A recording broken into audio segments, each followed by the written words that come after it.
خاتم النبیین محمد صلی اللہ علیہ وسلم کی ذات اقدس جامع المعجزات ہیں۔ پہلے انبیاء علیہ السلام کو جو معجزے عطا کیے گئے وہ سب آپ صلی اللہ علیہ وسلم کے وجود مبارک میں جمع ہوئے، یہاں تک کہ آپ صلی اللہ علیہ وسلم کا بال معجزہ قرار پایا۔ آپ صلی اللہ علیہ وسلم کے معجزات میں سے کئی جمادات، نباتات اور حیوانات سے متعلق ہیں۔ کنکریاں آپ صلی اللہ علیہ وسلم کے ہاتھ میں تسبیح کرتی،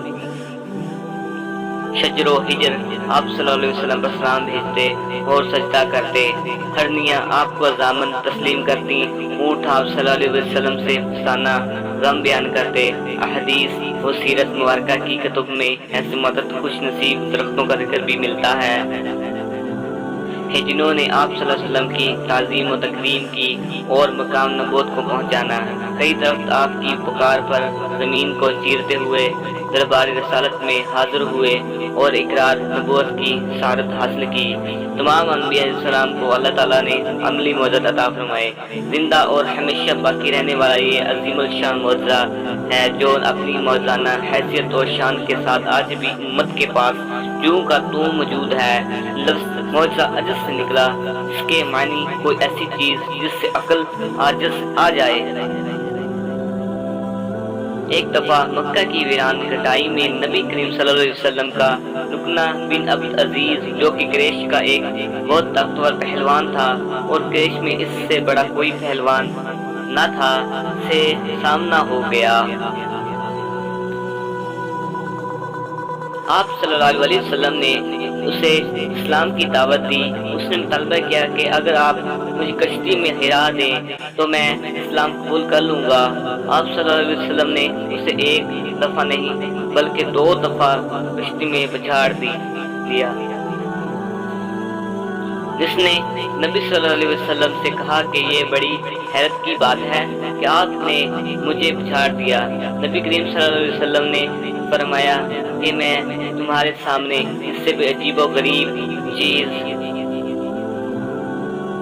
پیش کروں گا، مگر شرط یہ ہے کہ تم اللہ سے ڈرو، اپنی روش بدلو اور میری پیروی اختیار کرو۔ اس نے پوچھا کہ آپ کیا دکھانا چاہتے ہیں؟ نبی کریم صلی اللہ علیہ وسلم نے فرمایا کہ میں اس درخت کو اپنے پاس لاؤں گا۔ آپ صلی اللہ علیہ وسلم نے درخت کو حکم دیا اور وہ درخت اپنی جگہ سے چل کر نبی کریم صلی اللہ علیہ وسلم کے پاس آیا۔ اس کے بعد آپ نے اسے حکم دیا کہ واپس جاؤ، تو وہ واپس اپنی جگہ چلا گیا۔ اس طرح عائشہ بن حسن مرکہ بدر میں بڑی بے جگری سے لڑ رہے تھے کہ ان کی تلوار لڑتے لڑتے ٹوٹ گئی۔ وہ نبی کریم صلی اللہ علیہ وسلم کی خدمت میں حاضر ہوئے۔ نبی کریم صلی اللہ علیہ وسلم نے انہیں ایک کھجور کی چھڑی عطا فرمائی۔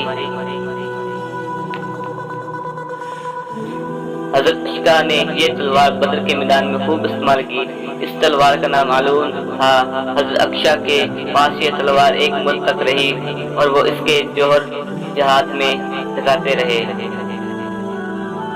حضرت عبداللہ بن مسعود فرماتے ہیں کہ میں عقبہ بن ابی معیطر کی بکریاں چرایا کرتا تھا۔ ایک دفعہ نبی کریم صلی اللہ علیہ وسلم کا وہاں سے گزر ہوا۔ آپ صلی اللہ علیہ وسلم نے مجھ سے پوچھا کہ